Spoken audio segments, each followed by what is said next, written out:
在暗中窥探。我们过去，速速离开。天真，到时候有你们吃。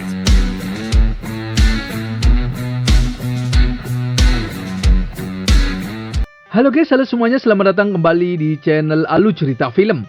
Dan bagaimana kabar kalian? Tentunya Mimin selalu doakan agar kalian semua dalam keadaan baik, sehat, dan bahagia selalu. Untuk episode kali ini, Mimin akan merangkum sebuah film Donghua series dari film Martial Master untuk part terbarunya. Bagi teman-teman semua yang belum sempat menonton video sebelumnya, kalian bisa langsung menontonnya. Linknya ada di deskripsi. Dan jangan lupa bagi kalian yang baru mampir untuk mensupport channel ini terus agar Mimin selalu semangat dalam menghibur kalian semua. Oke, tanpa berlama-lama lagi, Mimin akan masuk ke dalam alur ceritanya.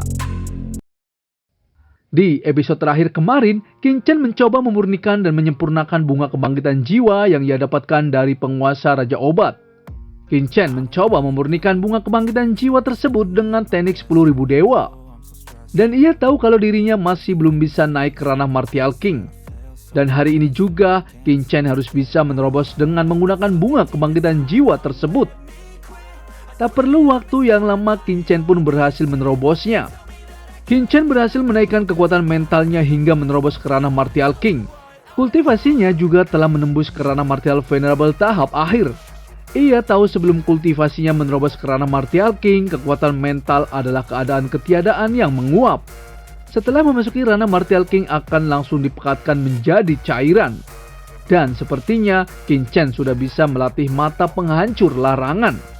Qin Chen pun melatih teknik ketiga 10.000 dewa, yaitu mata penghancur larangan. Dan teknik itu harus menyatukan bloodline kekuatan mental dan kekuatan sejatinya. Dan membuka kelopak mata surgawi untuk menghasilkan cahaya pupil. Tak selang berapa lama, Qin Chen mencoba mempraktikkan teknik ketiga 10.000 dewa, yaitu mata penghancur larangan. Di saat Qin Chen mempraktekannya, ia melihat ada seseorang yang sedang berkultivasi. Dan ia adalah Nona Xiaoya. Penglihatannya juga bisa menembus pakaian dan bisa melihat seluruh tubuh. Qin Chen sangat terkejut, ternyata teknik tersebut bisa menembus pakaian yang dikenakan oleh Nona Xiaoya. Di sana Nona Xiaoya pun merasa kalau ada orang yang diam-diam memata-matai dirinya. Lalu Qin Chen tidak ingin melanjutkan melihat tubuh Nona Xiaoya yang mempunyai 2 gunung kembar yang besar.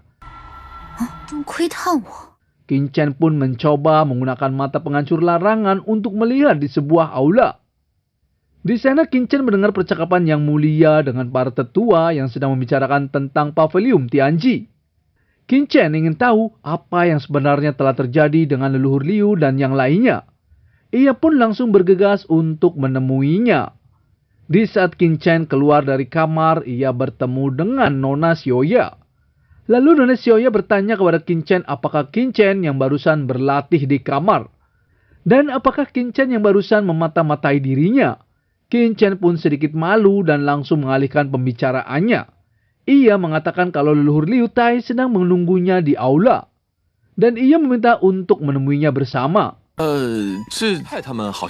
Nona Xiaoya sedikit terkejut kenapa Qin Chen tahu kalau leluhur Liu ada di aula. Ia juga merasa yakin dan senang kalau Qin Chen lah yang telah mengintip dirinya barusan. Sesampainya di sana, Qin Chen mendengar para tetua sedang membicarakan Pavilium Tianji yang sudah keterlaluan. Karena mereka tidak ingin dinasti Wei-nya lulus peninjauannya. Dan jika tidak berhasil, leluhur Liu ingin meminta Qin Chen untuk membicarakannya kepada penguasa kebun Raja Obat. Seketika Qin Chen pun masuk untuk menemuinya. Lalu Qin Chen berkata apa yang sebenarnya telah terjadi. Dan apakah pengajuan untuk dinasti Wei-nya untuk menjadi kelas menengah tidak berhasil. Leluhur Liu menjelaskan kalau Pavilium Tianji mengatakan akhir-akhir ini ada 20 kekuatan yang ingin menjadi dinasti kelas menengah. Dan mereka tidak mungkin menyetujui begitu banyak pengajuan. Nona Xiaoya merasa ada yang tidak beres dengan Pavilium Tianji. Kenapa tanah 100 dinasti tiba-tiba melahirkan begitu banyak kekuatan kelas menengah? Yang mulia pun mengatakan kalau Pavilium Tianji memanfaatkan celah dan benar-benar curang. Qin Chen juga bertanya kepada leluhur Liu apakah Pavilium Tianji mengatakan sesuatu. Leluhur Liu pun menjelaskan kalau Pavilium Tianji akan mengadakan kompetisi dalam setengah bulan ke depan. Dan 5 teratas dapat memenuhi syarat untuk menjadi dinasti kelas menengah. Dan sisanya akan ditolak. Qin Chen pun terkejut mendengarnya.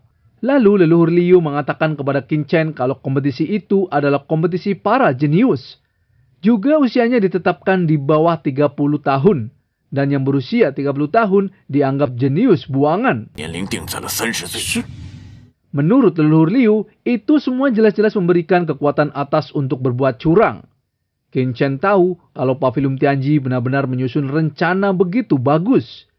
Ia menjelaskan tanah 100 dinasti adalah tempat di mana yang kuat memangsa yang lemah, yang kuat membuat aturan dan menindas yang lemah, sedangkan yang lemah hanya bisa bertahan di kubangan lumpur. Dan Qin Chen meminta semuanya untuk mengubah aturan tersebut, untuk membuat dunia yang lebih adil agar semua orang bisa melihat harapan. Yang Mulia juga sudah tidak sabar menantikannya. Qin Chen pun mengatakan kalau ia akan mengurus semua masalah tersebut. Qin Chen juga berkata jika tidak dapat mengatasi rasa frustasi seperti itu, maka Wan Ximing dan yang lainnya tidak layak memasuki alam rahasia iblis surgawi. Beberapa waktu kemudian, Qin Chen, Nona Xiang, dan Wan Ximing pun pergi ke Paviliun Tianji. Di sana ada seseorang yang sedang mengatur para kontestan, dan ia adalah dekan Paviliun Tianji. Ia mengatakan kepada semua kontestan untuk mendaftar kepadanya, dan setiap faksi maksimal mengirimkan 5 kontestan.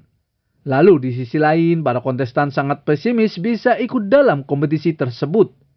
Karena yang ia tahu kalau 5 tempat tersebut sudah ditentukan secara internal, dan itu pasti ada kekuatan yang malas berpartisipasi. Contohnya seperti dinasti Dajin, dinasti Daliu, dinasti Dahan, dinasti Dahui, dan dinasti Tianfeng. Itu semua merupakan boneka 5 dinasti kelas atas. Dan mana mungkin berani orang lain ikut serta. Lalu salah satu praktisi di sana meminta untuk diam dan ia takut kalau mereka mendengarnya. Para praktisi dinasti bawah pun memilih pergi dan membatalkan untuk berpartisipasi. Namun berbeda dengan Lord Qin Chen, ia pun akan berpartisipasi dalam kompetisi tersebut. Qin Chen dan yang lainnya pun dihadang oleh dekan paviliun. Ia mengatakan kalau tempat tersebut adalah tempat persiapan untuk jenius berbakat yang ingin mengajukan dinasti kelas menengah. Ia pun meminta Qin Chen untuk pergi. Tanpa basa-basi, Qin Chen mengeluarkan selembar surat.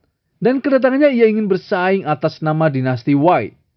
Lalu, dekan paviliun bertanya kepada Qin Chen di mana 2 orang lainnya. Qin Chen pun menjawab kalau ia hanya bertiga. Ia pun sedikit terkejut kenapa hanya 3 orang saja yang ikut dalam kompetisi. Ia meminta Qin Chen dan yang lainnya untuk masuk ke dalam paviliun. Sesampainya di sana, para praktisi dari dinasti kelas atas pun bertanya-tanya, kenapa kelompok dari dinasti Wei hanya 3 orang. Ia juga berkata kalau kedatangan Qin Chen dan yang lainnya ingin diberi pelajaran, dan pasti nantinya akan mati olehnya. Mereka pun menertawakannya. Di saat bersamaan, leluhur Liu dan para tetua pun ada di sana. Leluhur Liu mendengar percakapan praktisi abal-abal itu, ia berkata di dalam hati untuk tertawalah sepuasnya, dan nanti pasti akan terkejut dan menangis oleh Qin Chen. Lalu bagaimana keseruannya? Mimin akan bahas di episode mendatang ya. Terima kasih.